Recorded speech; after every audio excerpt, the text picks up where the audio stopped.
नमस्ते दोस्तों। आत्मसम्मान की रोटी। माँ, तुमसे कितनी बार कहा है मेरे दोस्तों के सामने यूँ बार बार खांसी मत खाया करो। अच्छा लगता है क्या? कोई घर में आए और तुम हर समय खांसती रहो। तुम्हें शायद पता नहीं, तुम्हारी खांसी की आवाज़ से परेशान होकर मेरे दोस्त यहाँ से जल्दी चले गए। और एक दोस्त ने तो ये भी कह रहा था कि उस दिन भी तुम्हारी माँ बहुत खांस रही थी। अब तक उनकी खांसी गई नहीं क्या? कहीं उन्हें कोई गंभीर रोग तो नहीं? हमें यहाँ आना बंद करना पड़ेगा। और हितेश, तेरे परिवार का ध्यान रख, वरना कहीं इनकी वजह से तेरे परिवार को कुछ रोग ना हो जाए। माँ, आप अपने कमरे से ज़्यादा बाहर मत निकला कीजिए। हितेश गुस्से में अपनी माँ कलावती जी से बोला। पीछे से हितेश की पत्नी सीमा भी बोली, हितेश, मैं तो तुम्हारी माँ को समझा समझा कर थक गई, मगर इनके कानों में तो जू तक नहीं रेंगती। पूरे घर में यूं ही खांसते खांसते घूमती रहती है।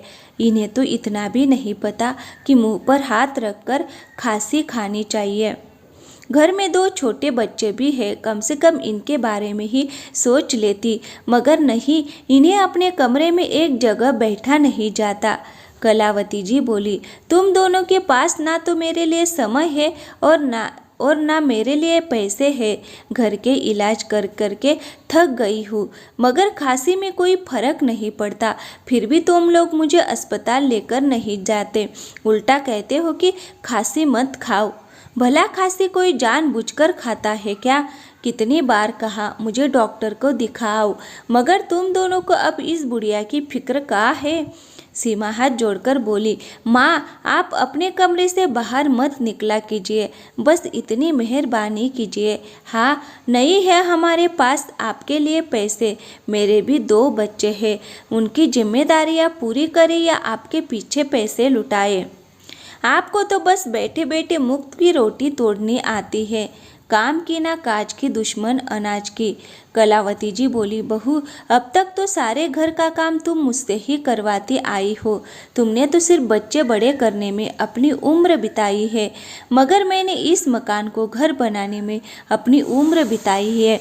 घर का एक एक कोना सजाया है मैंने, घर की साफ सफाई से लेकर रसोई भी संभालते आई हूँ।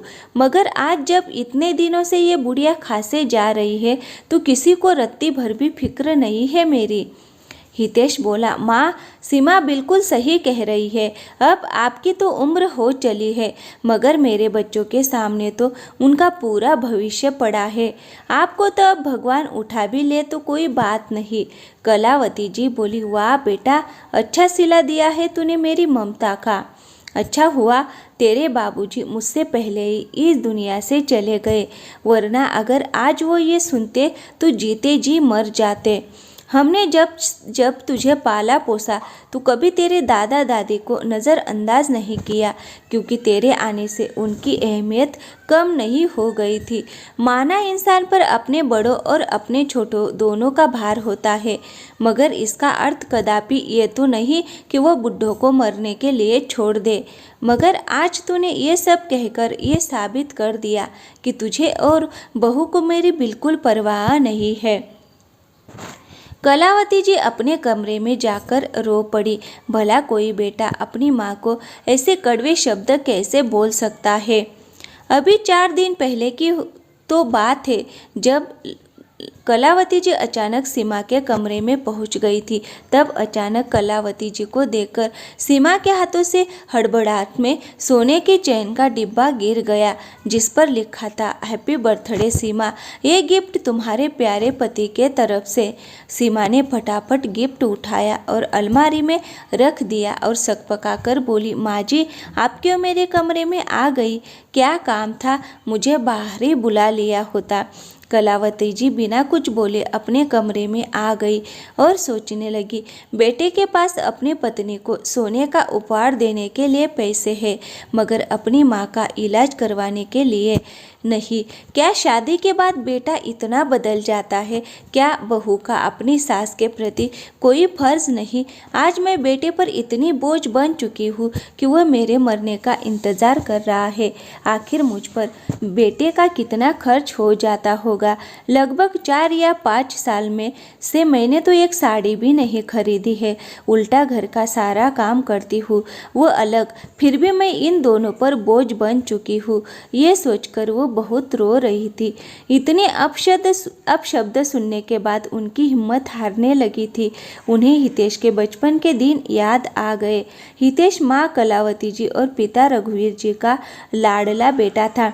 रघुवीर जी कहते, देखना कलावती, एक दिन हितेश पढ़ लिख कर हमारा नाम रोशन करेगा। हितेश केवल 10 वर्ष का था और रघुवीर जी का निधन हो गया, मगर कलावती जी ने सिलाई कढ़ाई का काम कर हितेश की पढ़ाई पूरी करवाई। आगे चलकर हितेश के पढ़ाई में मन नहीं लगता था। उसने जैसे तैसे पढ़ाई को पूरी कर ली, मगर नौकरी नहीं की और खुद का व्यवसाय खोला। कलावती जी ने हितेश की शादी करवा दी। शुरुआती दिनों में तो सब सही चल रहा था, मगर धीरे धीरे बहू सीमा ने अपने असली रंग दिखाने शुरू कर दिए। 2 बच्चों के जन्म के बाद उसने घर के काम करना तो दूर, काम छूना तक छोड़ दिया। घर के सारे काम की जिम्मेदारी उसने कलावती जी के कंधों पर डाल दी। कलावती जी के कुछ भी कहने पर सीमा बात का बतंगड़ बना देती और हितेश के कान भर देती। धीरे धीरे हितेश भी सीमा के रंग में रंगने लगा और कलावती जी को जो मुंह में आता वो बकने लगा। कलावती जी तो बहुत ही पहले से ही अकेली हो चुकी थी, मगर आज इतने कड़वे शब्द उनसे सहन नहीं हो रहे थे। उनका रो रो कर बुरा हाल हो रहा था कि पास रहने वाली उनकी सहेली कमला घर आई। वह कलावती जी से बोली, एक खुशखबरी है कलावती, कल ही अपने गांव में एक डॉक्टर पति पत्नी आए हैं। सुना है विदेश से आए हैं, जो हम जैसे बूढ़ों का इलाज मुफ्त में कर रहे हैं। उनके साथ उनका 6 साल का बेटा भी है। सुना है थोड़े दिन यहाँ भारत में ही रहेंगे, ताकि हम जैसे बूढ़ों का इलाज मुफ्त में कर सके। कलावती जी खुश होकर बोली, क्या वो मेरा भी इलाज करेंगे कमला? कमला बोली, मैं अभी सुबह ही उनसे अपना इलाज करवा कर आ रही हूँ। कलावती, तू अभी चल मेरे साथ, तुझे भी बहुत समय से खांसी है। कलावती जी भी कमला के साथ उन डॉक्टर दाम्पत्य के पास पहुँचती है और अपना इलाज करवाती है। उनमें से जो लेडी डॉक्टर थी वह कलावती जी से कहती है, माँ जी, आपको एलर्जी वाली खांसी हो गई है, आपको धूल मिट्टी से थोड़ा दूर रहना होगा, इसीलिए आप घर में साफ सफाई के काम से थोड़ा दूर रहिएगा, और अगर सफाई करनी भी पड़े तो मुंह पर रुमाल लपेट कर कीजिए। कलावती जी कहती है, मैम साहब, धूल मिट्टी से कैसे दूर रह सकती हूँ? मेरे बहू घर के ऐसे काम बिल्कुल नहीं करती है। ऐसे सारे काम तो मुझे ही करने पड़ते हैं और मुंह पर रुमाल लपेटकर तो मेरा दम घुट जाएगा। डॉक्टर साहिबा बोली, कलावती जी, आपको इस उम्र में बहू के होते हुए ये सब कामों से थोड़ा दूर ही रहना चाहिए। अब देखिए आपको कितनी ज़्यादा खांसी हो गई है, जो रुक ही नहीं रही। फिलहाल मैंने आपको दवाइयाँ दे दी है, मगर आपको 1 हफ्ता रोज यूं ही मेरे पास आना पड़ेगा, ताकि मैं आप में हो रहे बदलावों को देख पाऊँ। आप शायद जानती नहीं, 1 महीने से ऊपर की खांसी जानलेवा भी हो सकती है। कलावती जी बोली, डॉक्टर साहिबा, वैसे भी जान की किसको पड़ी है? मेरी जान अगर चली भी गई तो मेरी परवाह करने वाला इस दुनिया में है ही कौन? खास कर बुरा हाल हो गया था, इसलिए आ गई इलाज करवाने, वरना अपने आप से लगाव तो कब का खत्म हो चुका है। लेडी डॉक्टर को कलावती जी की बातों से आभास हो चला कि वो बहुत दुखी है। कलावती जी अब रोज उनके पास जाने लगी। बातों बातों में पता चला कि उन डॉक्टर साहिबा का नाम रीमा है और वो दोनों पति पत्नी यहाँ गांव में थोड़े दिनों समाज सेवा करके वापस अमेरिका लौट जाएंगे। कलावती जी की रीमा से अच्छी दोस्ती हो गई थी। उनकी खांसी में भी आराम पड़ गया था। रीमा प्यार से कलावती जी को बा नाम से संबोधित करती। कलावती जी डॉक्टर सीमा बेटे वरुण को भी खूब प्यार करती और कभी कभी उसके लिए घर से कुछ पकवान बनाकर भी लाती, जो वरुण को बहुत पसंद आते। कलावती जी ने भी डॉक्टर रीमा को सब कुछ बता दिया था कि उनके बेटे बहू उनसे कैसा व्यवहार करते हैं। कलावती जी बोली, रीमा जी, यदि आप ना होती तो मैं शायद एक कमरे में हमेशा के लिए बंद हो जाती, क्योंकि मेरे पास बिल्कुल पैसे नहीं है और मेरे बेटा बहू तो मुझ पर चवन्नी भी खर्च करना नहीं चाहते। रीमा बोली, माँ जी ऐसे बेटे बहू को तो आपको सबक ज़रूर सिखाना चाहिए। कलावती जी बोली, बेटा अब इस उम्र में मैं क्या सबक सिखा पाऊंगी। रीमा बोली, माँ जी आज की दुनिया में सभी को आत्मनिर्भर होना बहुत ज़रूरी है ताकि वह किसी पर निर्भर ना रहे, और ऐसे बेटे बहू को भी ये दिखा देना चाहिए कि वो अपने माँ बाप को कभी कमज़ोर समझने की गलती ना करें। कलावती जी को रीमा की ये बात बिल्कुल सही लगी। रीमा कलावती जी के जाने के बाद सोचने लगी, काश मैं बाकी कुछ मदद कर पाती। वरुण कलावती जी के साथ बहुत घुल मिल गया था। ये देखकर रीमा ने कलावती जी से हमेशा के लिए अपने साथ अमेरिका चलने के लिए कहा। रीमा बोली, माँ जी हम दोनों दंपति को तो अस्पताल में ही पूरा दिन बीत जाता है। अगर आप वहाँ आकर मेरे बेटे रसोई का काम संभाल ले तो आपकी इनकम भी शुरू हो जाएगी और आपको यहाँ आपके ऐसे बेटे बहू के आगे कभी हाथ भी नहीं फैलाने पड़ेंगे। कलावती जी पहले तो सोच में डूब गई क्योंकि उन्होंने इस घर को अपने 8 साल दे दिए थे, मगर फिर भी बेटा बहू उनके नहीं हो पाए थे। वैसे भी ऐसे बेटे बहू के साथ रहकर अपना सम्मान खोने से बेहतर यही था कि डॉक्टर साहिबा के साथ जाकर आत्मसम्मान की रोटी खाना। कलावती जी ने तुरंत हामी भर दी। कलावती जी भी अब सम्मान की रोटी खाना चाहती थी। रीमा ने तुरंत उनका पासपोर्ट बनवाने की तैयारी शुरू कर दी। रीमा ने कलावती जी में एक आस जगाई थी जिससे कलावती जी बहुत खुश थी। रीमा के पति विवेक वापस अमेरिका जा चुके थे। रीमा कलावती जी को साथ लेकर जाना चाहती थी, बस पासपोर्ट बनने का इंतजार हो रहा था। थोड़े समय में सारी प्रक्रिया खत्म हो गई और कलावती जी हमेशा के लिए रीमा के साथ यहाँ अमेरिका चली आई। सीमा बोली, अच्छा हुआ बला टली, वैसे भी बुढ़िया यहाँ मुफ्त की रोटियाँ तोड़ती थी। कलावती जी अमेरिका जाकर वहाँ रच बस गई। पूरे दिन वरुण और रसोई संभालती और बदले में पैसे और सम्मान दोनों पाती।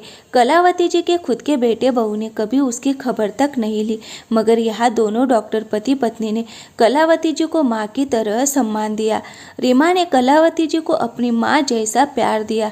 यहाँ आकर कलावती जी ने भी कभी अपने स्वार्थी बेटे और बहू को याद नहीं किया। लगभग 15 वर्ष हो गए कलावती जी को अमेरिका में। एक दिन अचानक उनके बेटे हितेश का उन पर फोन आया और वो रोते हुए बोला, माँ तुम्हारी बहू सीमा को ब्लड कैंसर हो गया है और मैं बहुत मुसीबत में हूँ। शायद हमने जो तुम्हारा हर पल तिरस्कार किया ये उसी की सज़ा है। माँ मुझे माफ़ कर दो। कलावती जी इतने सालों बाद बेटे की आवाज़ सुनकर कुछ देर तो कुछ बोली ही नहीं, मगर माँ कब तक अपने बेटे से नाराज रह सकती है। वो बोली, मेरे बच्चाए पैसों में से कुछ पैसे मैं तुझे भिजवा दूंगी ताकि तू सीमा का अच्छे से इलाज करवा पाए। हितेश बोला, माँ बहुत मेहरबानी होगी आपकी। कलावती जी फ़ोन रखकर सोचने लगी। इतने सालों बाद बेटे का फ़ोन आया, वो भी ज़रूरत के लिए। खैर उन्होंने रीमा से कहकर अपने अकाउंट से 3 लाख रुपए निकलवाए जो उन्होंने जमा कर रखे थे और भारत अपने बेटे को भिजवाए। सीमा का इलाज उन्हीं पैसों से करवाया गया जो हितेश और सीमा कभी अपनी माँ को सम्मान ना दे पाए, आज उन्हीं के कमाए पैसों से अपना काम करवा पाए। कलावती जी यहाँ अमेरिका में बहुत खुश थी क्योंकि वह आत्मसम्मान की रोटी जो खाती थी, ना कि बेटे बहू के टुकड़ों पर पल रही थी। उन्होंने कभी नहीं सोचा था कि जिंदगी उन्हें नया मौका देगी। वो तो यही सोचकर हिम्मत हार गई थी, शायद अब पूरी जिंदगी बेटे बहू के ताने सुनने पड़ेंगे, मगर भगवान ने उन्हें फिर से नया मौका दिया, नई जिंदगी दी थी जो आत्मसम्मान के साथ गुजर बसर कर रही थी। दोस्तों हमें अपने घर के बूढ़ों और बुजुर्गों का काम बहुत सम्मान करना चाहिए कि उन्हें इतना मजबूत कर देना चाहिए कि उनका प्यार हमारे प्रति हमेशा के लिए ख़त्म हो जाए, और कभी भी किसी को इतना कमज़ोर नहीं समझ लेना चाहिए कि वह तुम्हारे बगैर कुछ नहीं कर सकता, क्योंकि जिस भगवान ने हम सभी को धरती पर भेजा है उन्होंने हमारे भरण पोषण का भी इंतज़ाम कर रखा है। अपने घर के बड़े बूढ़ों को इतना मजबूर भी मत कीजिए कि उन्हें इस उम्र में अपने लिए आत्मसम्मान की रोटी की खोज में निकलना पड़े। तो दोस्तों कहानी अच्छी लगी हो तो वीडियो को एक लाइक करें और हमारे चैनल पे नए आए हो तो प्लीज़ चैनल को सब्सक्राइब ज़रूर करें। थैंक यू, धन्यवाद दोस्तों।